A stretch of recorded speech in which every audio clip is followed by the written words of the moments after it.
என்ன பண்ணிட முடியும்? அமெரிக்கா மாரியான ஒரு பெரிய நாட வந்து ஈரானால என்ன பண்ணிட முடியும்? அதாவது நீங்க 2 விஷயமா இத பார்க்குறீங்க. ஒண்ணு வந்து ஈரான் வந்து அமைதியா தான் போகணும். தாக்குதல் நடத்திட்டாங்க.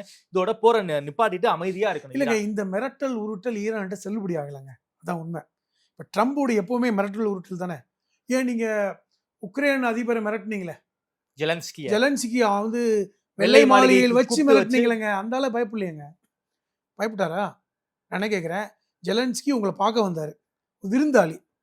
ஒரு சிறப்பு விருந்தினரா வந்தாரு. சர்வதேச ஊடகங்களுக்கு முன்னாடி மிரட்டினாரு. மிரட்டுனாங்களே. அத பார்த்துட்டு பயந்து பயம் இல்லாம நீங்க உங்க வேலைய பாருங்க, நான் எங்க வேலைய பார்க்குறேன்னு சொல்லிட்டு வந்தாருல்ல. அப்படி வந்தவர் வந்து ரஷ்யாக்குள்ள நுழைஞ்சு அடிச்சாரா? அந்த spider drone attack. Drone attack நடந்ததுல்ல. அவரே பயப்படலையே. இப்ப ஈரான் எப்படி பயப்படும்?